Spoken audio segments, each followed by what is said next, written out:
అభిమాన ప్రొఫెసర్ ఈ కార్యక్రమం పీడిఎస్యు అనే విద్యార్థి సంఘానికి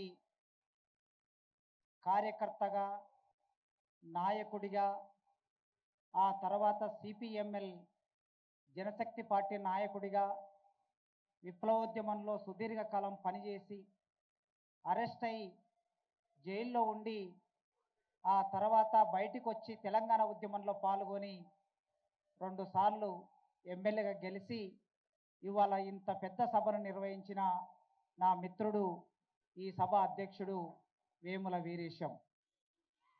ఇవాల్టి కార్యక్రమానికి ముఖ్య అతిథిగా వచ్చిన మన రాష్ట్ర ఆరోగ్య శాఖ మంత్రి గారు, మనందరికీ పెద్దలు మోత్పల్లి నరసింహులు గారు, మాజీ మంత్రివర్యులు డాక్టర్ సంపతన్న గారు, ఏఐసిసి జాతీయ కార్యదర్శి, మాదిగ కత్తుల వంతెనను వినిపించిన మందుల సామేలన్న, మల్లేశం గారు మా యూనివర్సిటీ ప్రొఫెసర్, అదేవిధంగా ఏపూరి సోమన్న, సుక్కర్ రామ్ నర్సయ్య, ఎంఆర్పిఎస్ అధ్యక్షులు నరేషు, మామెండ్ల శ్రీనివాస్, మోత్పల్లి నరసింహులు గారిని మొదలై చెప్పాను. ఇంకా వేదిక మీద పెద్దలు ఎవరైనా ఉంటే వాళ్ళందరినీ పేరు పేరుగా నేను చెప్పినట్లుగా భావించాలని కోరుకుంటున్నాను. సభాధ్యక్షుడు నా మిత్రుడు వీరేశం ఈ సభకి రావాలని అడిగినప్పుడు, అన్న సభకి కొన్ని నియమాలు పెట్టుకున్నాం, ఎమ్మెల్యేలు 5 నిమిషాలు మాట్లాడతారు, దామోదర రాయనరసింహ గారు, మోత్పల్లి నరసింహులు గారు, మీరు ముగ్గురు 20 ముగించడానికి ప్రయత్నం చేస్తా. మిత్రులారా, ఇవాళ ఈ వేదిక ముందు ఇంతమంది నల్గొండ సభ, ఇది కేవలం నల్గొండ జిల్లా సభ మాత్రమే. నల్గొండ జిల్లా సభ అంటే వేముల వీరేశం గారి నాయకత్వంలో జరుగుతున్న సభ మాత్రమే. ఒకవేళ మొత్తం ఈ నల్గొండ జిల్లాలో ఉన్న, ఉమ్మడి నల్గొండ జిల్లాలో ఉన్న ఎమ్మెల్యేలు అందరి నియోజకవర్గం నుంచి ఒకవేళ ప్రజలు వస్తే మాది ఖచ్చితంగా వేదిక మీద ఉన్న ఇంకొక 4 ఎమ్మెల్యేలు ఉన్నారు. ఆ 4 ఎమ్మెల్యేలతో పాటు మా నాగర్ కర్నూలు జిల్లాకు సంబంధించి సంపతన్న, నేను ఉన్నాము. తప్పనిసరిగా మిగతా జిల్లాలో కూడా ఇలాంటి సభలు జరగాలని కోరుకుంటున్నాను. ఖచ్చితంగా జరుగుతాయి. మన శక్తి ఏమో వినిపిస్తాం. ప్రధానంగా ఇవాళ మనం మాట్లాడుకోవాల్సిన ఒక సందర్భం ఉన్నది. ఒక కొత్త జనరేషన్ సమాజంలోకి వచ్చింది. ఒక పెద్ద ఉద్యమం 30 సంవత్సరాలు జరిగింది. మందకృష్ణన్న నాయకత్వంలో జరిగిన ఎంఆర్పిఎస్ ఉద్యమం ఈ తెలుగు నేలనంతా ఏకం చేసి చిల్లులు పడిన చెత్తిరి కింద తల వంచుకొని చెప్పులు గుట్టిన జాతిని తలెత్తి డప్పు మీద దండోర వేయించినటువంటి ఆనాటి ఉద్యమం ఈనాటి వరకు కొనసాగుతున్నది. ఎవరినైనా చెయ్యి ఎత్తి చెయ్యి చాపి అడిగామా? పని చేసి బతికాం, కష్టపడి బతికాం, చెమట, కన్నీళ్లు, నెత్తురు చిందించి బతికాం. అట్లా బతికిన మనం ఈ ప్రపంచానికి కావలసిన వస్తువులన్నీ తయారు చేసి మనం చేసిన శ్రమకి ప్రతిఫలం అడిగాం. ఆ ప్రతిఫలం కూడా దక్కకపోతే కన్నీళ్లు కార్చుకుంటా కోపాన్ని పంటికి అదిమి పట్టుకొని ఇంటికి తిరిగిపోయాము తప్ప ఎవరిని దేబిరించి అడిగిన చరిత్ర మనకు లేదు. పోరాట చరిత్ర ఉన్నది, ఆరాటపడిన చరిత్ర ఉన్నది, చచ్చినా కూడా ఆత్మగౌరవాన్ని కాపాడుకున్న చరిత్ర ఉన్నది. చచ్చిన పశువులను తీసుకెళ్లి బయటపడేసి వాటి చర్మాన్ని వలిసి ఈ మనిషి కాళ్లకు చెప్పులు కుట్టిన చరిత్ర ఉన్నది. గుర్రం జాషి ఒక సందర్భంలో రాశాడు, నీ పాదము కందకుండగా చెప్పులు కుట్టి జీవనంబు చేయు నిరాకరింపలేదెన్నడు అప్పు వడ్డది సుమి భారతావని మాదిగా వాడి సేవకు అని రాశాడు గుర్రం జాషువా. ఈ దేశం మొత్తం అప్పు వడ్డది. అట్లాంటి అప్పు వడ్డ సందర్భంలో ఒక సామాజిక న్యాయమైన డిమాండ్ సమాజం ముందుకొచ్చింది. సమాజం ముందుకొచ్చినప్పుడు ప్రతి ఒక్కరూ మనకు సపోర్ట్ చేశారు. ఇవాళ వేదిక మీద వేముల వీరేశం గారు ఇంతమందిని చెప్పాడు. మీకు పద్మశాలి సంఘం వచ్చింది, యాదవుల సంఘం వచ్చింది, ముదిరాజుల సంఘం వచ్చింది. ఇన్ని రకాల సంఘాల వాళ్ళు వచ్చి మనకు సంఘీభావం చెప్పారు. న్యాయం ఉంది గనక సంఘీభావం చెప్పారు. మన వైపు అన్యాయం ఎన్నడూ లేదు. అన్యాయంగా ఎన్నడూ అగ్రగణ్యం చేసి ఒకరిది లాక్కోవాలని భావించలేదు. ఆ సామాజిక న్యాయం కోసం ఎందరో తమ రక్త తర్పణ చేశారు, పోరాటం చేశారు. ఇదో ఇక్కడ వేదిక మీద మోత్పల్లి నరసింహ గారు ఉన్నారు. వారు మంత్రిగా ఉన్న వారు ఎమ్మెల్యేగా ఉన్న రోజుల్లో మీకు ఒక్క సంఘటన గుర్తు చేస్తా. 23 ఏప్రిల్ 1998, 23 ఏప్రిల్ 1998 ఆ తారీఖు నాడు మన ఆడబిడ్డలు అసెంబ్లీ మీదకి వెళ్ళారు. మందకృష్ణ నాయకత్వంలో జరుగుతున్న ఉద్యమంలో అసెంబ్లీ మీదకి వెళ్ళాడు. కరపత్రాలు తీసుకెళ్లి అసెంబ్లీ లాబీలో కూర్చొని మొత్తం ఎమ్మెల్యేల మీద వెదజల్లి కిందికి వచ్చి ఎమ్మెల్యేలందరికీ పంచి ఆ అసెంబ్లీ మొత్తం దిగ్బంధం చేద్దామని అనుకుంటే అందులో ఈ నల్గొండ జిల్లాకు సంబంధించిన మేరీ మాదిగక్క ఉన్నది. అందులో ఒకప్పుడు ఎమ్మెల్యేగా పనిచేసిన బొడిగె శోభక్క ఉన్నది. ఇద్దరు స్త్రీలు అసెంబ్లీ ముట్టడించారు. వారి నాయకత్వంలో ఒక 8 మంది స్త్రీలు లోపలికి వెళితే ఆ స్త్రీలను పట్టుకొని బట్టలు చినిగిపోయేటట్లు పోలీసులు కొడితే ఈ నరసింహులు గారు ఎమ్మెల్యేగా ఈ నరసింహులు గారు ఏం జరుగుతున్నదో ఈ సభలో 293 మంది ఎమ్మెల్యేలు కూర్చొని చూస్తున్నారా? మీ కాళ్లకు చెప్పులు గుట్టించిన మా బిడ్డలను బట్టలు చినిగిపోయేటట్లు కొడుతుంటే మీరు మౌనంగా ఉంటారా? ఇదేమిటి అసెంబ్లీ? ఇది కౌరవ సభనా అని ఆనాడు ఎమ్మెల్యేగా ఉండి నిలదీశాడు. ఆయనతో పాటు ఆనాడు క్యాబినెట్ లో ఉన్నటువంటి కడియం శ్రీహరి గారు, మోత్పల్లి గారు, వీళ్ళందరూ కృషి చేయటం మూలంగా 1999లో వర్గీకరణ చట్టం ప్రారంభమై 2000 సంవత్సరంలో చట్టంగా వచ్చింది. 2004 వరకు అమలైంది. ఇంతమంది పోరాటం చేశారు. ఇప్పటి వరకు 12 మంది మాదిగ బిడ్డలు వర్గీకరణ ఉద్యమంలో ఒరిగిపోయారు. తమ ప్రాణాలను బలిచ్చారు. ఎవరి కోసం? ఇట్లాంటి నవంబర్ నెలలో చల్లని చలిలో ఆ 1998లోనే నిజాం కాలేజ్ గ్రౌండ్ నిండా 2 లక్షల మంది ప్రజలు మాదిగ బిడ్డలు సంకలో పిల్లల్ని ఎత్తుకొని వచ్చారు. చేతులు కట్టెబట్టుకొని ముసలి వాళ్ళు వచ్చారు. ఎంతమంది వచ్చి ఆ జగ్జీవన్ రావు విగ్రహం దగ్గర మందకృష్ణ సభ మొత్తం అయిపోయిన తర్వాత ఒక పిలిపిచ్చాడు. ఆ పిలుపు ఏమిటంటే అసెంబ్లీలో చట్టం అయ్యే వరకు ఇక్కడ నుంచి ఒక్కరం కూడా కదలొద్దంటే అక్కడ 1,00,000 మంది మిగిలిపోయారు. 1,00,000 మంది ఆ సభలో అట్ట కూర్చున్నారు. మిగతా వాళ్ళు వెళ్ళిపోయారు. ఆ 1,00,000 మందితో బాబు జగ్జీవన్ విగ్రహం దగ్గర చల్లని చలిలో ఎముకలు కొరికే చలిలో ఆనాడు ఉద్యమం జరిగింది. అప్పుడు నేను డిగ్రీ సెకండ్ ఇయర్ చదువుతున్న విద్యార్థిని నిజాం కాలేజీలో. ఆనాటి నుంచి ఈనాటి వరకు మన తల్లిదండ్రులు పోరాటం చేశారు. పోరాటం చేసి ఒక హక్కు సాధించారు. సామాజిక న్యాయం కోసం హక్కును సాధించి పెడితే ఆ హక్కును సుప్రీంకోర్టుకు వెళ్ళి కొట్టేశారు.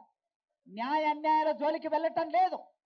ఆ రోజు మీరు సుప్రీంకోర్టుకు వెళ్ళి కొట్టేయించింది అది మీకు న్యాయమైతే అదే సుప్రీంకోర్టు తీర్పును 2024 ఆగస్టు 1వ తారీఖు నాడు 7 మంది జడ్జీల్లో 6 మంది జడ్జీలు ఆ తీర్పును కొట్టేశారు. అది మీకు న్యాయమైతే ఇది మాకు న్యాయం గనక ఆ రోజు 5 మంది కొట్టేస్తే ఇవాళ 6 మంది కొట్టేశారు గనక నీకన్నా ఎక్కువ సపోర్టు మాకున్నది.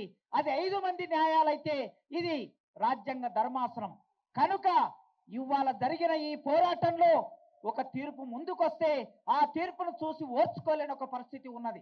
మిత్రులారా, మనం ఎవ్వరికి వ్యతిరేకం కాదు. చుక్క రామనరసాయ చెప్పినట్లు, ఏపూరి సోమన్న చెప్పినట్లు మనం ఎవరికి వ్యతిరేకం కాదు. వాళ్ళు మన అన్నలే. మనకు వాళ్ళ పట్ల గౌరవం ఉన్నది.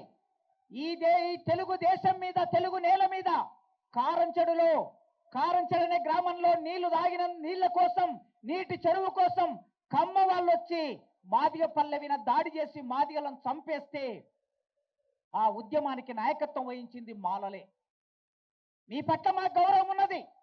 మా వీణ దాడి చేసినప్పుడు, మమ్మల్ని చంపినప్పుడు ఆ నెత్తురి ముద్దల్ని చేతిలో పట్టుకొని, ఆ నెత్తురు ముద్దల్ని బట్టలు కట్టుకొని దేశమంతా తిరిగి కత్తి పద్మారావు గారు, బొజ్జ తారకం గారు మీరు నాయకత్వం వహించారు. మీరు మాల కులానికి సంబంధించిన మీరు మా కోసం నిలబడ్డారు. మీ పట్ల మాకు గౌరవం ఉన్నది. ఆ గౌరవాన్ని ప్రకటిస్తున్నాం. ఆ తర్వాత చుండూరు కారంచేడు సంఘటన జరిగింది.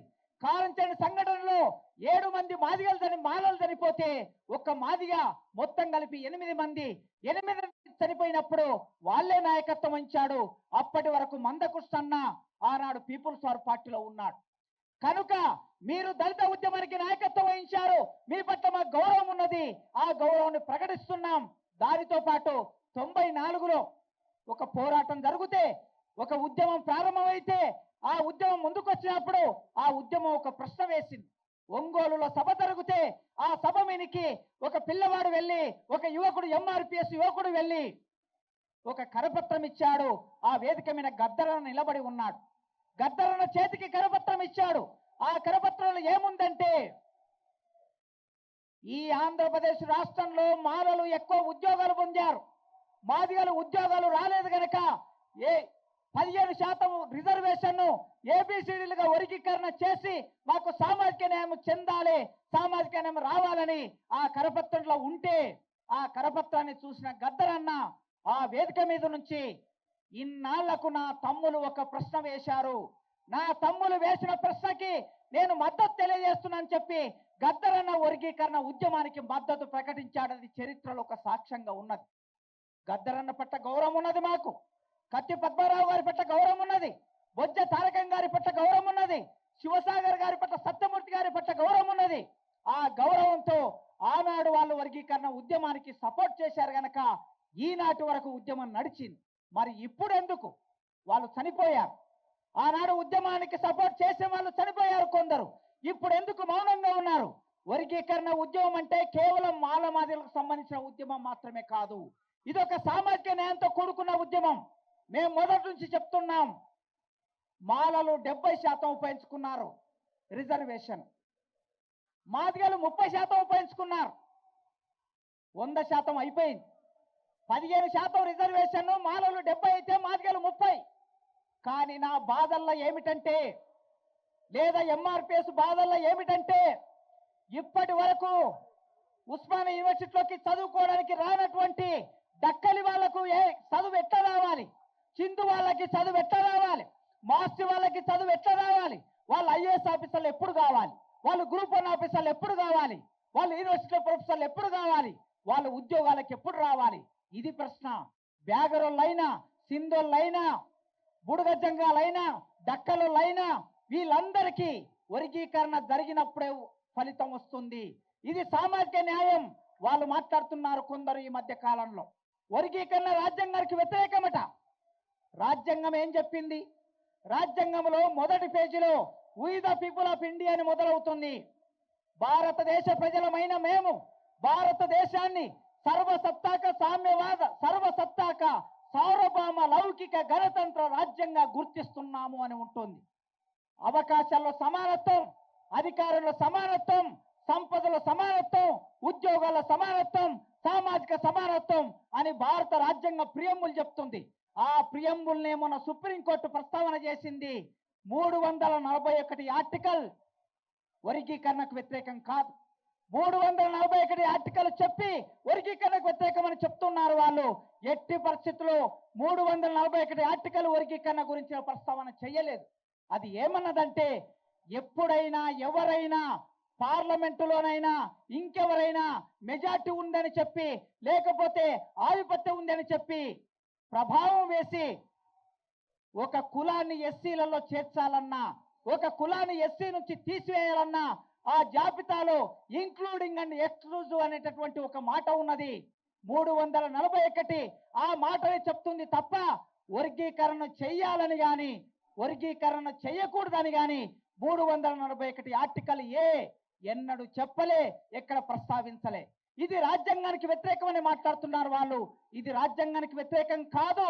వర్గీకరణ తీర్పును రాజ్యాంగాన్ని మొత్తం పరిశీలించిన తర్వాత, అనేక నివేదికలను చూసిన తర్వాత భారతదేశంలో ఏ రాష్ట్రంలో కూడా మాలమాదిగలు ఒకటిగా లేరు. రాష్ట్రాల్లోనే కాదు మిత్రులారా, 1927 సంగతి చెప్తున్నా. 1927లో సైమన్ కమిషన్ వచ్చింది ఇండియాకి. సైమన్ కమిషన్ ఇండియాకి వచ్చినప్పుడు ఆ సైమన్ అనే వ్యక్తి అంబేద్కర్ని ఒక మాట అడిగాడు. మిస్టర్ అంబేద్కర్, నీవు ఎస్సీలందరినీ ఒక జాబితా చేయమని అడుగుతున్నావు కదా, కానీ నేను విన్నది ఏమిటంటే ఎస్సీలందరూ ఒకటి కాదు అని విన్నాను, ఎస్సీలలో కూడా అన్టచబిలిటీ ఉంది అని విన్నాను, ఇది నిజమేనా అని అంబేద్కర్ని అడిగాడు సైమన్.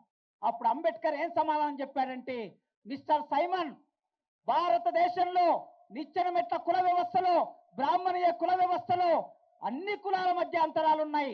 ఆ విధంగానే మాలలకి మాదిగలకి అంతరాలున్నాయి, మాదిగలకి డక్కలకి అంతరాలున్నాయి. ఈ అంతరాలనే కింది నుంచి పై వరకు నిర్మాణమై ఉన్నాయి. అయితే మేము మొత్తం సమాజంతో అంటరాని వాళ్ళగా ఉన్నాం గనక మమ్మల్ని అందరినీ తీసుకొచ్చి ఒక జాబితాలో పెట్టండి, అప్పుడు మేము అభివృద్ధి కాగలుగుతామని ఆనాడు అంబేద్కర్ సైమన్కి చెప్పాడు. స్వయంగా అంబేద్కరే ఎస్సీలందరూ ఒకటి కాదు అన్నాడు. ఈ రోజు సుప్రీంకోర్టు కూడా ఎస్సీలందరూ ఒకటి కాదు అన్నది. అందుకోసమే ఎస్సీలు ఒకటి కానప్పుడు సామాజికంగా, ఆర్థికంగా, రాజకీయంగా ఎస్సీల మధ్య అసమానతలు ఉన్నాయి గనక న్యాయబద్ధంగా రిజర్వేషన్ ఫలాలని పంచుకోవటం ఇది న్యాయమని సుప్రీంకోర్టు తీర్పిచ్చింది. రాజ్యాంగబద్ధం సుప్రీంకోర్టు తీర్పు ఇవ్వటం ఈ రోజు మేము అప్పీల్ చేస్తున్నాం. మీకు మాల మేధావులారా, మాల రాజకీయ నాయకులారా, మాల విద్యావంతులారా, మాల ప్రజలారా, మీకు మేము అప్పీల్ చేస్తున్నాం. నల్గొండ జిల్లా అంటే ఇది పోరాటాల గడ్డ. ఈ పోరాటాల గడ్డలో నైజాం సర్కరోడా, నాజీల మించినోడా, యమ బాధ వ్యక్తి కొడక నైజాం సర్కరోడా అని పాడిన నల్గొండ గడ్డ నుంచి వేముల వీరేశం ఆలోచించండి. ఎవరో ఒకరో ఇద్దరో నాయకులు కావడం కోసం, ఒకరికో ఇద్దరికో మంత్రి పదవులు రావడం కోసం వాళ్ళ దగ్గర డబ్బు ఉంటే డబ్బు ఖర్చు పెడతారు. చిట్ట చివరికి మీకు ఒరిగేది ఏమి ఉండదు. మనిద్దరం అన్నదమ్ములమైనప్పుడు, మనిద్దరం ఒకటైనప్పుడు ఒకటిగా కలిసి పోరాడవలసి ఉన్నది. ఆనాడు ఈ ముందటి గవర్నమెంట్ లో, పోయిన గవర్నమెంట్ లో సంవత్సరం కిందట శ్మశాన వాటికలు కట్టాలంటే మాలమాదిగల భూములు లాక్కున్నారు. విలేజ్ పార్కులు కట్టాలంటే మాలమాదిగల భూములు లాక్కున్నారు.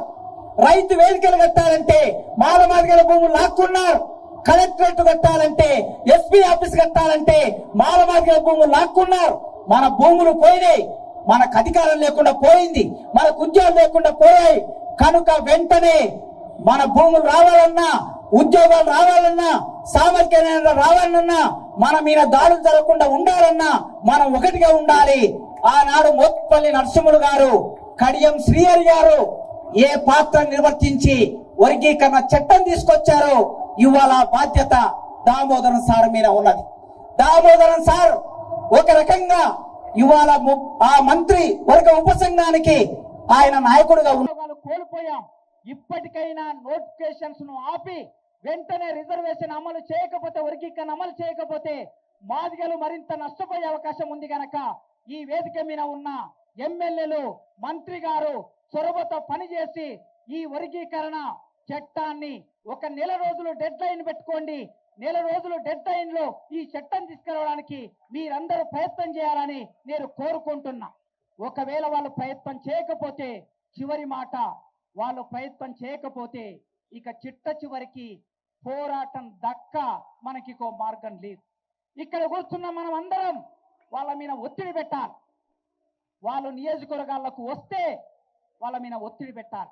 వాళ్ళు మాత్రమే కాదు, అగ్ర కులాలకు సంబంధించిన ఎమ్మెల్యేలు కూడా మన ఊళ్ళలోకి వచ్చినప్పుడు, మన నియోజకవర్గాలకు వచ్చినప్పుడు ఏమైంది మీ కాంగ్రెస్ పార్టీ చేవెళ్ళే డిక్లరేషన్, ఏమైంది వర్గీకరణ చట్టం, ఏమైంది రేవంత్ రెడ్డి గారు అసెంబ్లీలో ప్రకటించినటువంటి ఆ ప్రకటన ఏమైందని మనం ఒత్తిడి చేయవలసిన బాధ్యత ఉన్నది.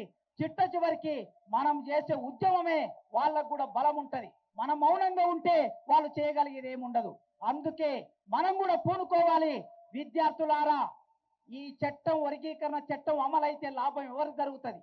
ఉద్యోగాలు వస్తాయి, చదువుల్లో సీట్లు వస్తాయి, మీ పిల్లలకి ఎంబీబీఎస్ సీట్లు వస్తాయి, ఇంజనీరింగ్ కాలేజ్ సీట్లు వస్తాయి, ఉద్యోగాలు వస్తాయి. దాటి కోసం మనం పోరాటం చేయాలి. వర్గీకరణ చట్టం వలన ఉద్యోగం పొందిన వాడిగా చెప్తున్నా, మన జీవితాల్లో కొద్ది మేరకు ప్రయోజనం జరగాలంటే ఆ చట్టం అమలు కావాలి గనక దానికోసం పోరాటం చెయ్యాలని, మౌనంగా ఉండకూడదని కారంచెడులో కలదొక్కపల్లి చెల్లెలు పుష్ప పాడింది. పుష్ప ఎవరో మీ అందరికి తెలుసు. వీరేశం జీవిత సహచరి. ఎమ్మెల్యే భార్య అంటే ఎక్కడ ఉండాలి? క్వార్టర్స్ లో ఉండాలి. జూబ్లీహిల్స్, బంజారాహిల్స్ ఇంట్లో ఎయిర్ కండిషన్ రూమ్ లో ఉండాలి. కానీ మా పుష్ప ఎయిర్ కండిషన్ రూమ్ లో ఉండకుండా 30 ఏళ్లుగా చూస్తున్న పాట పాడుతుంది. అరుణోదయ సాంస్కృతిక సమాఖ్యలో ఇప్పటికీ పాట పాడుతుంది, ప్రజల మధ్య ఉంటుంది. మా పుష్ప ఈ సభ ప్రారంభంలో పాడింది. కారంచెడులో కలదొకపల్లి, పల్లె పేరురా మాదిగ పల్లె, మాల సాయబు ఒడ్డెర జాతికి మాదిగ పల్లె తల్లి లాంటిది, శరణు కోరిన శత్రువునైనా ప్రేమతో చూసే పేదల పల్లె, ఓరే గీరని ఎవడన్నంటే మాటలు చక్కగా రాని అంటది. ఆస్తిపాస్తులు లేకున్నా మా ఆత్మగౌరవము ఉందంటాది. కుర్చీలో కూర్చొని కాపీ తాగుతే వాడి కడుపుల మంట. ఉన్న బట్టలను తెల్లగా ఉతికి మల్లె పువ్వుల పల్లెలుంటారు. ఎవరు వాళ్ళు? వాళ్ళు దళిత పులులు, వాళ్ళు మాదిగ పులులు. మీరు మాదిగ పులుల్లాగా ఆలోచించాలని కోరుకుంటూ నాకు ఈ అవకాశం ఇచ్చినందుకు ఉద్యమాభివందనాలతో జై భీమ్.